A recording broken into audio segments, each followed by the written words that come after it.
Late this afternoon, American put out a highlight sheet, I guess, in response to the association's update yesterday. And I just want to cover a couple pieces of it. We still have to meet with our negotiating team and go through what the company did put on the table. Many of those things that are negatives are not covered in here, but that really becomes irrelevant just based on there's so many negatives in here that I just want to cover it real quick and give the membership some sense of direction, because we can't get lost in the highlight sheet not paying attention to what really matters, and that's the details of what the language says or how things happen. So as I look down, I just want to make sure that I cover things that are important. So first thing, the highest pay rates and premiums in the industry. Look, a $3,000 bonus isn't anywhere near the highest in the industry. That just doesn't even pale. It pales in comparison to what just happened at United. But putting that to the side, again, the rates that they're talking about, we have language that we proposed that might align with. But there's other pieces of pay other than your base hourly wage rate. And some of the premiums, actually, we thought we were agreeable to, but in turn, we never heard back from the company saying that they were agreeable to those pieces of the dialogue. So when you look at pay, there's many components of that. But while there's a 2% increase in there, what if Delta comes out and gives their folks 5, 10, 15%? And what about profit sharing? No mention of that in here. So again, don't get wrapped around one piece of the puzzle on the money. Second piece is significant increased paid time off. I can tell you 6 weeks of vacation at top of scale, specifically on the aircraft maintenance side, is a week less than what's offered over at United today. So it's not the best in the industry. And how does that scale look in comparison to, say, United? When do you get the vacation? Again, I'm not going to get too far into the details, but you probably read between the lines. It's not in line with what would be industry leading. We had negotiated the holidays previously, and that pay rate, that's fair. That's a fair assumption, and in line with what the industry is, and that's something that we would probably be agreeable to. Again, some of these we're not arguing aren't at issue.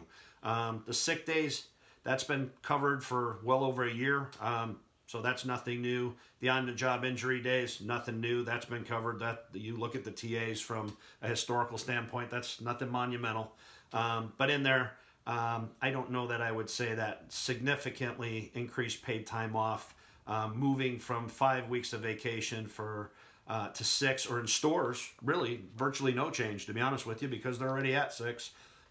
So no change for them. So I'm not sure how that benefits them. The holidays, though, I will give you double time and a half. Industry leading 401k. Again, for the TW side of the house, this is better than what we have today. You do get an automatic contribution. So 9% going in is in line with Delta, I believe. But not the highest in the industry, but it's close in that sense, I guess. But again, not the highest. Competitive medical plans consistent with the industry. That's just some nice smoke. First off, the medical plans are built around a premise that American can raise the rates without us having a look back like we used to have. It's forward looking, and they make an assumption and they say, well, that's what we think it's going to cost next year. And there's really no way to back check it, similar to the maintenance side where we have outsourcing, and they said, well, you can't check that. You just asked for the information, so we provide you the number, and you just have to accept that number. So there's a lot of room on this medical, but I guess now what they say is, well, we have to take what other people did because everybody else has the plans. Well, then why didn't they give us the 16% automatic contribution into our 401k like the pilots have? Not complaining about the pilots by any means. They negotiated for that, and we're negotiating for our contract. So again, don't get lost in the minutia, so to speak, because there's a lot of it in this story. Then they talk about how nobody's going to lose jobs, and this is really where it gets sad, and it's a sad statement, and here's why. Because they say they're not going to outsource work, yet they list all the things that are going to be outsourced. I just watched a video from 322 where Doug Parker says we're not outsourcing, and yet they list outsourced work. And I'll stay focused more on the maintenance side because that's my group, maintenance and related stores. But I don't see how you can say that component work continues as is, but as team members retire, this work could transition to a vendor, but there's no job loss. So what they're saying is the job that you have today goes away. That's not job loss. That's not outsourcing. That's some other imaginary thing that happens, and pay no attention to that. The guy that worked here yesterday, he don't work here anymore, and don't worry, that work that used to be here, that's somewhere else. But that's not outsourcing.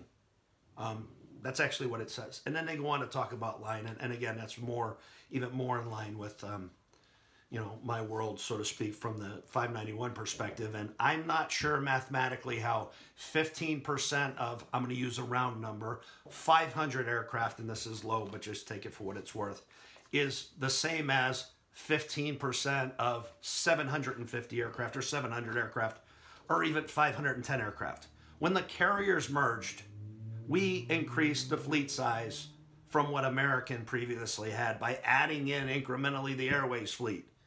So if you add to that number aircraft, but you say 15% is still 15%, I don't know how that math works, but I guess, somewhere somebody thinks that you can do math like that and nobody's going to notice. It's not outsourcing, no job loss. Again, and then the same thing there, they talk about ensure a minimum head count. And again, I'm not going to get into the details of the minimum head count because that has to be discussed with our full negotiating committee.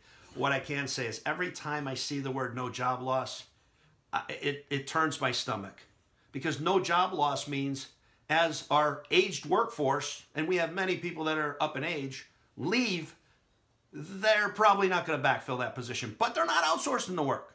It's just imaginarily going someplace else. Poof, it just went somewhere. It didn't get outsourced. And let's not forget our South American friends that they want to build a hangar for. Again, we weren't born yesterday. We know what we have today is bad, and it was forced upon us in bankruptcy, and we're certainly not interested in negotiating this contract to align with what was forced upon us in bankruptcy that nearly failed to pass, but did, unfortunately, through a buyout. And I'll leave the buyout off the table because, quite honestly, there's no business for a buyout to be in any contract. The people that vote on this contract have to be the people that work under this contract. Unless the contract is so good that we feel confident that a buyout doesn't change the outcome of the vote, there's no basis for that. And so, again, I'll never say that we won't do something. It really has to depend on what's in everything else. But the bottom line with this is a bunch of horse crap. It's not industry leading for the group. And in fact, I was watching the video. He talks about the other carriers and how they get to their numbers due to their outsourcing. Well, that's what's going to happen to us, folks. We're going to shrink in size, and soon the majority of our work will be outsourced unless we protect it today. And that's the fight we're in, and that's what we're negotiating for. Don't buy into the BS on these things. Again, they make no mention about profit sharing. In the past couple of weeks, I've seen no less than 3 videos where Doug Parker and Robert Isom said, you need to negotiate profit sharing into your contract. Okay, then let's do it. Let's do Delta. Oh, well, we don't want to talk about that. We're at the table trying to bargain for a contract that will so to speak, stand the test of time for our membership. You, the guys that are watching this video, and ladies that are watching this video. And the bottom line is, don't buy into the BS. Don't buy into the highlights. You need to know that the devil's in the details, and those details are that this contract is loaded with poison pills that turn into concessions, costly changes for our members when it comes to healthcare, because it's not capped. And again, we have a responsibility to negotiate for the membership we represent. If the pilots agreed, the flight attendants agreed, then they agreed. That's their business. We're representing our membership, and there's a healthcare plan in place that has stood the test of time, no different than a brake riding on the TW side that we fought for and we own. And we're going to continue to fight for that work to stay with us, not be given away or taken from us through some imaginary conversation that none of the work's going to disappear, fellas or ladies. You don't have to worry. Don't worry about it. Again, what comes in your left hand and what you wind up with in your right hand is what's critical to us at the table. Bargaining for you. That's why you're represented by a union. And please don't get into this dialogue on the floor of starting to rationalize, oh, this seems okay, oh, this sounds okay. Because when the time comes, it will be the best contract in the industry. Doug's right. He keeps saying he's going to give us the best contract in the industry. And we, as your negotiating committee, are going to hold him to that. Not some proposal or highlight sheet that doesn't tell the whole story, that gets the membership excited. Don't get excited, because there's a bunch of crap underneath this that you don't know about. We have to share with our negotiating committee, and then where that goes from there, we'll have to decide. But I'm getting tired of having to defend the process that we're engaged in.